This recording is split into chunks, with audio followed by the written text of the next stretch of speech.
नमस्कार, शून्यकाल के इस खास कार्यक्रम में आप सभी का स्वागत है। मैं हूं डॉक्टर अवधेश मिश्रा। छत्तीसगढ़ बीजेपी की बैठकें लगातार जारी रहती है। हमने देखा कि बीजेपी लगातार अपने एजेंडे को लेकर, अपने कार्यक्रमों को लेकर कार्यकर्ताओं के नेताओं के साथ बैठक करती है। कांग्रेस में भी समय समय पे बड़ी बैठकें होती है। उसी तरह से कांग्रेस में बड़ी बैठक हुई, विधायक से लेके जिलाध्यक्ष से लेके ब्लॉक अध्यक्षों तक की बैठक हुई। बैठक किसने ली? कांग्रेस के प्रदेश के प्रभारी सचिन पायलट ने। सबसे पहले उन्होंने विधायकों से बातचीत की, 1-to-1 उन्होंने चर्चा की। सबसे न केवल कुशल क्षेम जाना बल्कि राजनीतिक तौर पे क्या बेहतर किया जा सकता है कांग्रेस के हक में, मुद्दों को लेके, सरकार के अब तक के कामों को लेके विस्तार से सबसे चर्चा हुई। उसके बाद जिलाध्यक्षों से बातचीत की गई और कहा गया कि संगठन को गतिमान रखने के लिए क्या कुछ बेहतर कर सकते हैं, इस पे भी फोकस करिए। बारी आई ब्लॉक अध्यक्षों की, कहा गया कि संगठन को मजबूत करना है तो ब्लॉक पे फोकस करना होगा। इन तमाम चीजों के बाद, महामंथन के बाद, अब सवाल ये कि इस महामंथन से जो अमृत निकला होगा उसका पान कौन करेगा, अब इस पान के लिए कौन नेता सामने आएंगे, क्योंकि जहां मंथन की बात आती है वहां इस तरह के सवाल लाजमी तौर पे सामने दिखाई पड़ते हैं। आज इसी गंभीर विषय पे करेंगे चर्चा, लेकिन उससे पहले देख लीजिए खास रिपोर्ट। छत्तीसगढ़ कांग्रेस के गलियारों में मची छटपटाहट साफ साफ बता रही है कि विपक्षी कुर्सी अब पार्टी को चुभने लगी है, जिसके बाद प्रदेश प्रभारी सचिन पायलट ने मैराथन बैठकों के जरिए संगठन में प्राण फूंकने की कोशिश की। लेकिन असली चुनौती उस रिपोर्ट कार्ड की है जिसे दुरुस्त करने का जिम्मा अब विधायकों, जिलाध्यक्षों और ब्लॉक अध्यक्षों के कंधों पर है। आलाकमान का संदेश साफ है, सत्ता का सुख पाना है तो सपनों से बाहर निकलकर अब सड़क की धूल फाकनी होगी। पायलट ने भी बैठकों के जरिए ये संकेत दिया कि चुनाव भले ही दूर हो, पर सियासी वजूद बनाए रखने की जद्दोजहद आज और अभी से शुरू करनी होगी। छत्तीसगढ़ कांग्रेस में दिन भर चला बैठकों का दौर। प्रदेश प्रभारी सचिन पायलट ने ली 3 बड़ी बैठक। सबसे पहले विधायकों से हुई 1-to-1 चर्चा, फिर प्रदेश भर के जिला अध्यक्षों की हुई बैठक, आखिर में ब्लॉक अध्यक्षों के साथ लगभग 1.5 घंटे मंथन। प्रदेश अध्यक्ष दीपक बैज रहे मौजूद। नेता प्रतिपक्ष डॉक्टर चरणदास महंत समेत पदाधिकारियों के साथ हुआ आगामी कार्य योजना पर मंथन। विधायकों, जिला अध्यक्षों के साथ ब्लॉक अध्यक्षों को स्थानीय मुद्दों को उठाने को कहा। बीजेपी के महिला आरक्षण के मुद्दे को भ्रम बताकर जनता तक पहुंचाने की नसीहत दी गई। मैराथन बैठकों में नहीं दिखे पूर्व मुख्यमंत्री भूपेश बघेल। कार्यकर्ताओं के बीच होती रही चर्चा। कांग्रेस के इस मंथन पर बीजेपी की नजर भी टिकी हुई है। कैबिनेट मंत्री रामविचार नेताम ने कांग्रेस के कुछ विधायकों के संपर्क में होने का दावा किया। वहीं डिप्टी सीएम अरुण साव ने कहा कि कांग्रेस के नेताओं से जनता दूर है, कोई लाभ नहीं मिलेगा। इधर प्रदेश प्रभारी सचिन पायलट ने रामविचार नेताम के दावे को मुद्दे से भटकाने की कोशिश करार दिया और कहा कि भाजपा के चाल चरित्र को उजागर करेंगे। यहाँ कुछ विधायक पाला बदलने वाले हैं। कांग्रेस में उनका भविष्य नहीं दिख रहा है, इसलिए वो कलकत्ता और ये पश्चिम बंगाल के रिजल्ट के इंतजार कर रहे हैं। कांग्रेस पार्टी और कांग्रेस के नेताओं के अभियान का हश्र जनता ने बखूबी देखा है। वैसे तो सभी राजनीतिक दल को अपनी गतिविधि करने का अधिकार है, पर कांग्रेस जिस प्रकार से जनता से दूर जा चुकी है, जनहित से दूर जा चुकी है, आने वाले समय में भी कांग्रेस को इन सब गतिविधियों का कोई लाभ नहीं मिलना है। नए जिलाध्यक्ष का नियुक्ति हुई है, नए ब्लॉक अध्यक्ष बने हैं, नई कार्यकारिणी बनी है और हमारे जो विधायक चुनकर आए हैं उनकी अलग भूमिका है पार्टी के अंदर, संगठन के अंदर। तो हम चाहते थे उनसे मुलाकात करें, जो आने वाले समय में सरकार को बेनकाब करने के लिए कदम उठाने हैं, जो हमारी पॉलिटिकल चुनौतियां हैं, उन सबके ऊपर चर्चा करी है, रणनीति बनाई है। और ये जो विशेष सत्र बुलाया गया था, मात्र अपने पाखंड और झूठ को एक अमली जामला पहनाने के लिए, उसकी पोल खोलने की तैयारी हम लोग कर रहे हैं। कुल मिलाकर एक तरफ इन मैराथन बैठकों ने अच्छे से अच्छा परफॉर्मेंस करने के निर्देश दे दिए हैं, वहीं दूसरी तरफ बीजेपी ऑपरेशन लोटस की सुगबुगाहट पैदा कर मनोवैज्ञानिक दबाव बना रही है। ऐसे में कांग्रेस के लिए चुनौती बीजेपी से लड़ना तो है ही, लेकिन उसके साथ अपने कुनबे को बिखरने से बचाना भी है। बहरहाल अब ये देखना होगा कि बंद कमरों में भरी गई ये ऊर्जा धरातल पर सरकार को घेरने में कितनी कारगर साबित होती है। BSTV के लिए शिवम दुबे की रिपोर्ट। इस रिपोर्ट को देख के आप समझ गए होंगे कि क्यों कांग्रेस के मंथन पे भी सियासत गरमा जाती है। चलिए सीधे चर्चा पे चलेंगे। 3 बेहद ही खास वरिष्ठ और विद्वान मेहमान हमारे साथ मौजूद है। मेहमानों का परिचय करा देता हूं। कांग्रेस की ओर से अमित श्रीवास्तव जी है, वरिष्ठ नेता है, वरिष्ठ प्रवक्ता है, सुप्रीम कोर्ट के अधिवक्ता। अमित जी बहुत स्वागत है आपका। बीजेपी की ओर से शिवनारायण पांडे जी है, विद्वान नेता है, बेहद वरिष्ठ नेता है, राजनीति के तमाम पहलुओं को बेहद करीब से समझते हैं। शिवनारायण जी आपका भी बहुत स्वागत है। बताओ राजनीतिक विश्लेषक, सूबे के वरिष्ठ पत्रकार रामावतार तिवारी जी भी है, जो राजनीति के हर पहलू को बेहद अच्छे से विश्लेषण करते हैं। रामावतार जी आपका भी बहुत बहुत स्वागत है। रामावतार जी मेरे 2 सवाल है। पहला सवाल कि कांग्रेस में महामंथन, विधायकों से लेकर जिला अध्यक्षों से लेकर ब्लॉक अध्यक्ष तक, और उस मंथन के बीच में रामविचार नेताम बीजेपी के वरिष्ठ नेता है, कई राष्ट्रीय पदों पे रह चुके हैं, मंत्री हैं, उनका कहना कि कई विधायक जो है बीजेपी के संपर्क में है, 4 मई के बाद अपना भविष्य तलाशने के लिए वो बीजेपी में जाएंगे। इन दोनों के मायने जरा दर्शकों को समझा दीजिए। देखिए, पहला जो संगठन की बैठक संगठन के प्रभारी ने, छत्तीसगढ़ के प्रभारी ने ली है, वो एक संगठन का कार्यक्रम का हिस्सा लगता है मुझे। वो इसलिए कि बैठक बहुत दिन से हुई नहीं है। बैठक अभी ब्लॉक अध्यक्षों को कांग्रेस की नियुक्ति हुई है, उनकी सक्रियता, उनके कार्यक्रम हो, वो कार्यक्रम का हिस्सा है कि जिला अध्यक्ष की नियुक्ति हो गई, कार्यकारिणी नियुक्ति हो जाए, प्रदेश में पदाधिकारी नियुक्ति हुई है, उन सब से परिचयात्मक बैठक जी और सुझाव लेना और समझना, राजनीति को समझने का हिस्सा एक हिस्सा है। दूसरा जो रामविचार नेताम जो बयान है वो रणनीति भरा बयान है, लगा है मुझे। रणनीति ये है कि इस तरह के जो अभी आपके सांसद चले गए हैं बिल्कुल भाजपा में, तब देश भर में बहुत सारे लोग भाजपा में जा रहे हैं, प्रतिदिन जा रहे हैं, क्योंकि भाजपा का ग्रोथ बढ़ रहा है, भाजपा का आकर्षण है और सत्ता में है, तो इसलिए बहुत लोग जा रहे हैं, जिनको लग रहा होगा कि भविष्य में अपने राजनीतिक भविष्य, तो राजनीति में हर नेता तलाशते रहता है बिल्कुल कि वो कैसे अपना नाम पद बनाए रखे। तो उसको, उन भावनाओं को जोड़ते हुए वो एक सदी रणनीति के तहत अच्छे नेता हैं, वो बयान दिए हैं। ठीक है अमित जी, संगठन वर्ष कांग्रेस मना रही है। एआईसीसी के निर्देश के बाद संगठन को कैसे धरातल पे मजबूत करना, इस पे लगातार आप लोग काम कर रहे हैं। ब्लॉक अध्यक्षों की भी नियुक्ति आप लोगों ने की है और उसके नीचे जाके मंडल अध्यक्ष भी आपने पहली बार बनाया है। पंचायत में भी आप बूथ कमेटियों को गठन कर 15,000 पंचायत कमेटियां बनाने जा रहे हैं। सवाल यह है कि इस महामंथन का असर धरातल पे कितना होगा, और जो एक लाइन जो है कि सपने देखने से सत्ता नहीं मिलेगी, सड़कों की धूल फांकनी पड़ेगी, सचिन पायलट जी ने जो कुछ विधायकों को कहा, इसके मायने समझाइएगा।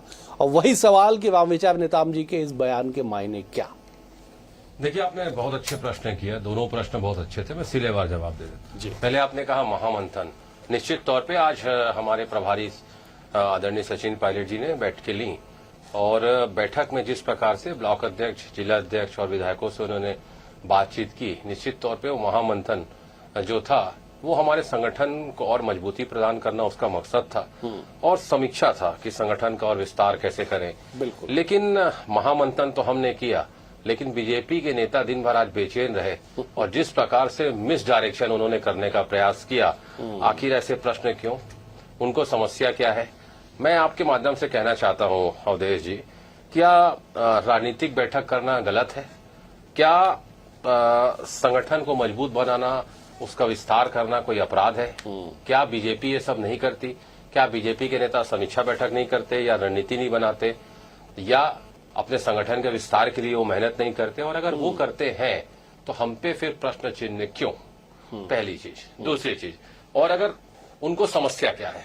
अगर हम अपना विस्तार कर रहे हैं, समस्या ये है कि जितना कांग्रेस मजबूत होगी, बीजेपी की राजनीति उतनी कमजोर होगी, ये हमारा मानना है। ठीक है। दूसरी चीज, ये बैठक से इस मीटिंग से इनको दिक्कत नहीं है, इनको कांग्रेस जो लगातार मजबूत हो रही ठीक है, है जवाब। उससे दिक्कत है। ठीक है, जवाब ले लो। श्रीनारायण जी मौजूद है हमारे साथ। श्रीनारायण जी, कांग्रेस की ताकत बढ़ेगी तो बीजेपी की ताकत घटेगी, ये थ्योरी भी कहता है कि साहब एक बढ़ेगा तो दूसरा घटेगा।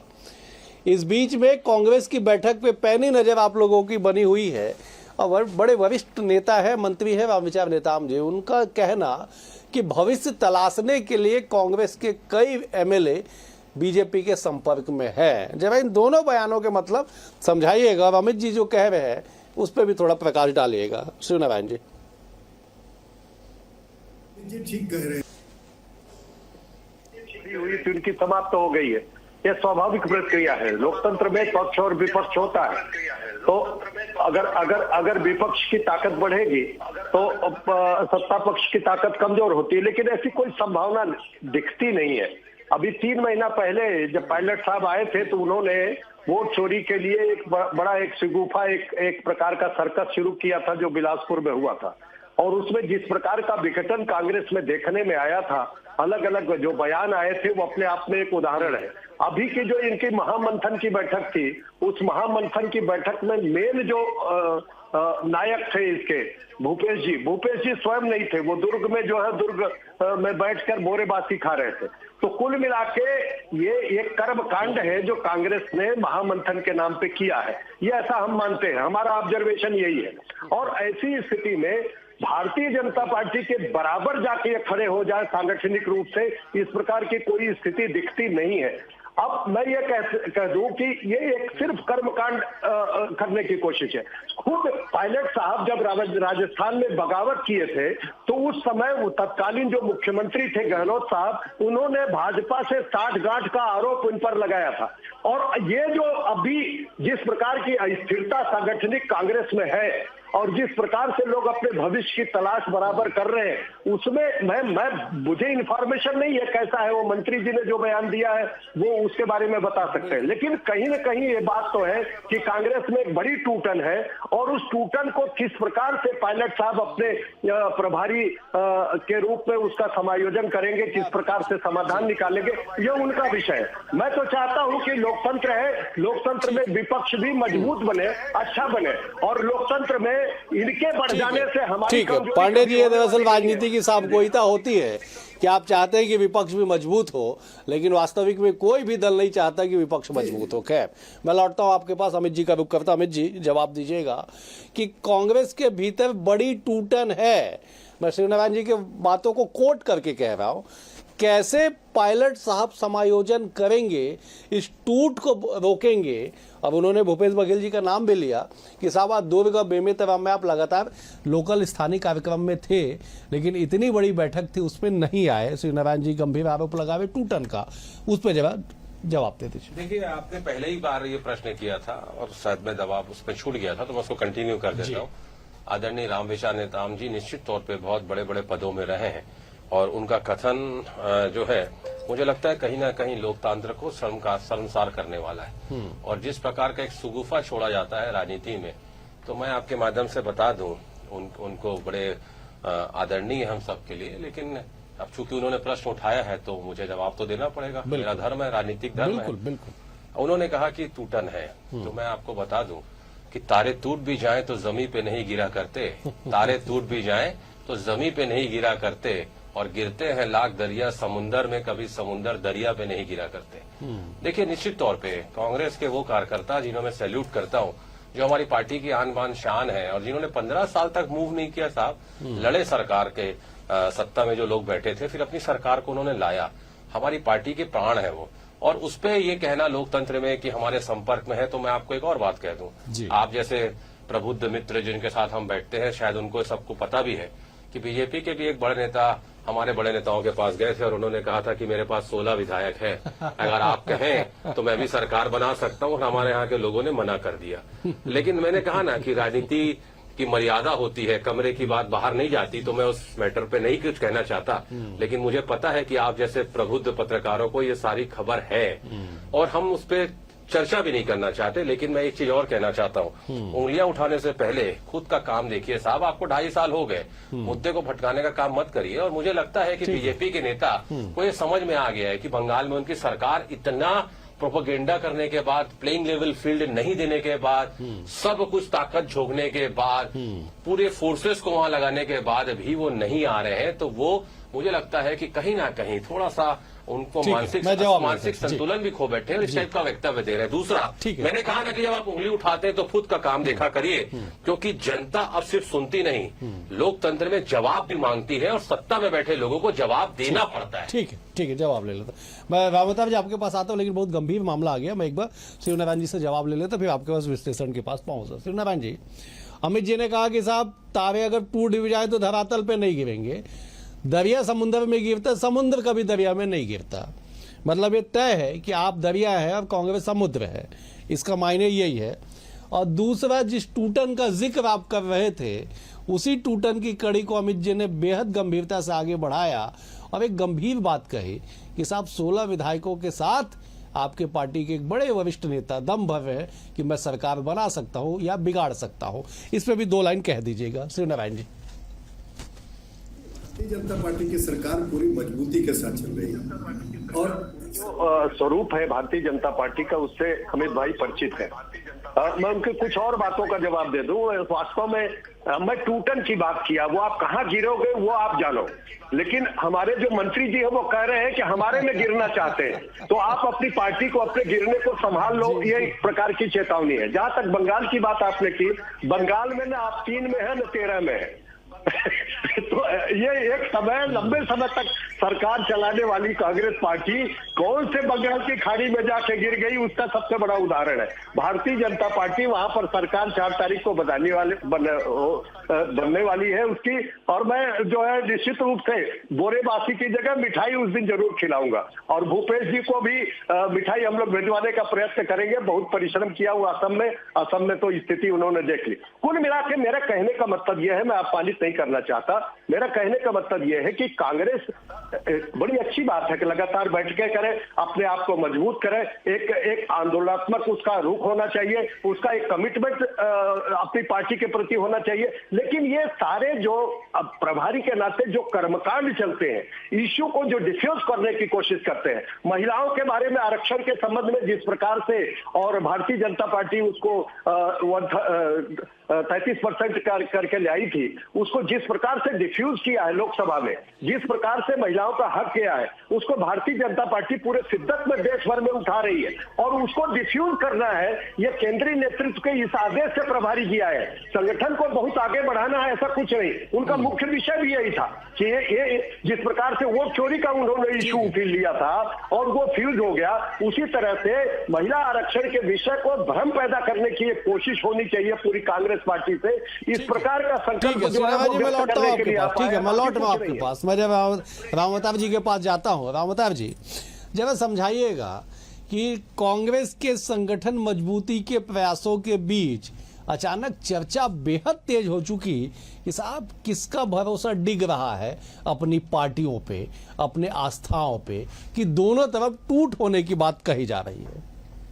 अवधेश, ये बड़ा शर्मनाक बात है कि अभी से दल बदल की बात होने लगी है। मतलब बिल्कुल सही, लोटस अभियान, अब ये अभियान, अब वो अभियान चलाने की और चलने की जो बात हो रही है, ये लोकतंत्र के लिए अच्छी बात नहीं है। एक विचारधारा रहे, एक कार्यक्रम रहे, और अब जनता की भावनाओं के अनुरूप सरकार में आए। इस तरह के जो अभियान नहीं चलनी चाहिए, और क्योंकि अभियान चलेगा तो ये अच्छा संकेत नहीं है, पहली बात। दूसरी बात, मुझे लगता है कि अब सरकार को 2.5 साल हो गए हैं, बिल्कुल, ऐसे में सरकार के कामकाज की समीक्षा करें और एक मजबूत विपक्ष दिखे जो मुद्दों पर दिखे और मुद्दों के तहत जनता की आवाज को उठाए। ये समय आ चुका है। तो इस समय पर भी अगर कांग्रेस सतर्क नहीं होगी, सक्रिय नहीं होगी, मुद्दे नहीं उठाएगी, तो फिर कांग्रेस समय से पहले बाहर हो जाएगी मैदान से। तो ये इस तरह की हम देखते हैं भाजपा में, तो हर महीने 2 से 3 ऐसी मीटिंग होती है जो बहुत गुप्त रहती है, या जो ज्यादा चर्चाएं नहीं होती, क्योंकि वहां पे संगठन स्तर पे संगठन मंत्री खुद यहीं रहते हैं। वो लगातार अलग मोर्चों के, संगठन के फीडबैक के आधार पर, और इतने कार्यक्रम दे रहे हैं अभी भाजपा में, संगठन में पदाधिकारियों को इतने कार्यक्रम दे रहे हैं कि भाजपा कार्यकर्ता खुद बंद कमरे में कहते हैं कि भैया थक गए, इतने कार्यक्रम दे रहे हैं। तो भाजपा तो अपनी मजबूती के लिए सक्रिय है, तो इसलिए मजबूत होकर आगे उभर निखर रही है। तो क्या कांग्रेस को इस तरह के करना चाहिए? वो तो कर ही नहीं रहे हैं, कभी कभार करते हैं। तो उनको करना चाहिए ताकि एक मजबूत विपक्ष दिखे और जनता की जो आवाज है, चाहे वो बिजली का रेट बढ़ रहा हो, चाहे सिलेंडर का रेट बढ़ रहा हो, ये आवाज को उठाए ना। ठीक है, तो इसके लिए जरूरत है। अमित जी, कुल मिला के संगठन मजबूती का आशय ये निकल रहा है कि साहब जनता के मुद्दे को जनता के साथ, जनता के प्रतिनिधियों के सामने ले जाना विपक्ष का परम धर्म है। ऐसे में संगठन मजबूत करिए। दोनों सारे राजनीतिक दलों के संगठन के अपने तरीके अलग होते हैं, कार्यकर्ताओं के वर्किंग स्टाइल अलग होता है। बीजेपी अलग लाइन पे चलती है, कांग्रेस अलग लाइन पे चलती है। देश में सर्वाधिक किसी ने शासन किया तो कांग्रेस ने किया, अपने कार्यकर्ताओं के दम पे किया। 2018 में कांग्रेस जब उतने बड़े बहुमत के साथ आई तो कार्यकर्ताओं ने आवाज बुलंद की, इसलिए वो सत्ता में आए। 2023 में अगर सत्ता से रुखसदी हुई तो उसमें भी कार्यकर्ताओं की कहीं उसमें भूमिका योगदान रही होगी। सरकार की मौजूदा चीजों से भी कार्यकर्ताओं में नाराजगी आई होगी। कार्यकर्ता मेन है। कार्यकर्ताओं को साधने के लिए, जनता के मुद्दों को लेके जाने के लिए आपको अपने लोगों को विचार करना होगा। और जो बात कही जा रही है कि साहब आप बीच बीच में कभी कभी आएंगे, बैठक लेंगे, कोई निरंतर कोई ऐसा कार्यक्रम नहीं मिलेगा, तो वो कंटिन्यूटी कैसे आएगी? कार्यकर्ताओं में वो आक्रोश, वो उत्साह कैसे बने रहेगा? देखिए, निश्चित तौर पे बहुत सारे प्रश्न आपने उठाए आदरणीय पांडे भैया, क्योंकि मेरे बड़े भाई हैं, लॉयर भी हैं, तो एक ही फ्रेटर्निटी के होने के नाते मैं उनका बहुत सम्मान भी करता हूं। मैं आपके माध्यम से कहना चाहता हूं, पांडे भैया, आपने कहा विपक्ष होना चाहिए। निश्चित तौर पे लोकतंत्र में विपक्ष होना चाहिए और मजबूत होना चाहिए। लेकिन आप, आई मीन टू से, आप मतलब आपकी पार्टी ने लोकतंत्र को जितना कलंकित किया है, और एक बार नहीं बार बार किया, और शायद इसीलिए देश की जनता कहती है कि इस देश में लोकतंत्र की निरंतर हत्या जारी है और बीजेपी लोकतंत्र की हत्यारी है। पांडे भैया, 303 जब थे तो 108 अदर पार्टी के लोग थे, मैक्सिमम उसमें कांग्रेसी लोगों को आपने सम्मिलित किया। आप विद्वान है, लेकिन मैं आपको बताना चाहता हूं 21 राज्यों में आपकी सरकार है जिसमें 8 मुख्यमंत्री जो हैं वो कभी ना कभी कांग्रेसी रहे हैं। मतलब कांग्रेस के लोगों को आप लाके, आपके यहाँ कार्यकर्ता भी नहीं है, नेता भी नहीं है। दूसरी चीज पांडे भैया, कहीं ऐसा ना हो कि एक दिन अगर कांग्रेसी सब रात के कॉन्स्टिट्यूशनल क्लब में बैठ जाए और अगर ये मन परिवर्तित हो जाए तो ऐसा ना हो कि बीजेपी फिर 2 सीटों में आ जाए। ये भी आपको मैं अलर्ट करता हूं, क्योंकि अभी आप मुझको अलर्ट कर रहे थे। दूसरा, विपक्ष होना चाहिए आपने कहा, और मैंने समुद्र जो कहा था, अवधेश जी आपके माध्यम से बता दूं, आपने बाद में उसे कोट भी किया। देश के अमृत काल हम मना रहे हैं और 75 सालों में लगभग 55 वर्ष देश की जनता ने कांग्रेस को सेवा करने का अवसर दिया। आज भी आप साउथ में नहीं है, लेकिन हम साउथ में है, इसलिए मैंने अपने आप कांग्रेस पार्टी को समुद्र कहा। तीसरा, कांग्रेस अगर एक बीजेपी को अगर कोई मात दे सकती है इस पूरे देश में, अगर कांग्रेस के कार्यकर्ताओं की गांव गांव में फौज है, तो वो सिर्फ एक ही पार्टी है, उसका नाम है कांग्रेस। तीसरा, मैं आपके माध्यम से कहना चाहता हूं, जो आपने लोटस अभियान की बात की थी, निश्चित तौर पे ऐसा नहीं होना चाहिए, क्योंकि लोकतंत्र की अपनी एक मर्यादा होती है। लोकतंत्र को कलंकित मत होने दीजिए। और आपके जो वरिष्ठ नेता, मैंने कहा हम सब उनका बहुत सम्मान करते हैं, लेकिन इस टाइप का अपने जो आप बयान दिया कि हमारे लोग संपर्क में हैं, मुझे लगता है इससे ज्यादा शर्मसार करने वाला कुछ नहीं हो सकता, और इससे ज्यादा लोकतंत्र को कलंकित करने वाला स्टेटमेंट कोई और नहीं हो सकता। ठीक है शिवनारायण जी, बड़े गंभीर सवाल हैं अमित जी के कि साहब लोकतंत्र की दुहाई देके, लोकतंत्र के खिलाफ जाके अगर कोई चीजें स्थापित की जाए तो लोकतंत्र के लिए बेहतर कैसे साबित होगा? आप बड़े विद्वान नेता हैं, जरा इस पर भी जवाब दीजिएगा। और ये भी बताइएगा कि अमित जी जो कह रहे थे कि साहब अगर किसी का मन एक दिन कॉन्स्टिट्यूशनल क्लब में बैठ के परिवर्तित हो गया तब क्या होगा, जरा बताइए उस पर भी। देखिए, मैं निवेदन करना चाहता हूं कि सबसे पहले दल बदल का शिकार छत्तीसगढ़ में भारतीय जनता पार्टी हुई, जिसमें 12 विधायक कांग्रेस ले गई थी, और लेकिन भारतीय जनता पार्टी पर कोई फर्क नहीं पड़ा। हम भारतीय जनता पार्टी से दल बदल नहीं कराना चाहते, बल्कि एक ऐसा सशक्त और वैचारिक संगठन बनना चाहते हैं जिसमें अमित भाई जैसे वैचारिक लोग जो है आश्रय पा सके, जो कांग्रेस से उब जाते। बहुत सारे लोग कांग्रेस की कार्य प्रणाली से जो बिल्कुल राजनीतिक नहीं, किसी दरबार से संचालित है। संक्षेप में मुझे समाप्त करना होगा, समय का अभाव है। ऐसी स्थिति में यहाँ दल बदल के हम पक्षधर नहीं है, और दल बदल का कानून है। और जो लोग वैचारिक रूप से आखिर ये देखते हैं कि उनको कहीं न कहीं हाजिरी देनी पड़ती है, तो ऐसी स्थिति वो हाजिरी देना नहीं चाहते, वो वैचारिक राजनीति करना चाहते हैं, वो ऐसी भारतीय जनता पार्टी सशक्त करना चाहते हैं। शायद मंत्री जी ने वही कहा ठीक होगा। है कुछ सूर्यकांत जी, लोग मुझे समाप्त करना होगा। सवाल राजनीति में बेहद है और बेहद गंभीर है कि कौन कहां जाएगा, कौन कब आएगा, किसकी आस्था बदलेगी और किसकी आस्था अडिग रहेगी। फिलहाल आप तीनों मेहमानों का बेहद शुक्रिया। रावता जी आपका शुक्रिया, अमित जी आपका शुक्रिया, सूर्यनारायण जी आपका भी शुक्रिया। इस बात को समझिएगा कि राजनीति में कब क्या और कैसे हो, इसके लिए उस वक्त का ही इंतजार किया जाता है जब पर्दे के सामने तमाम चीजें होती है। फिलहाल कांग्रेस की इस बैठक के बाद कांग्रेस कितनी उत्साहित होगी, धरातल पे क्या असर होगा, वक्त तय करेगा। फिलहाल आज के लिए इतना ही। बने हुए BSTV के साथ मुझे दीजिए इजाजत। नमस्कार।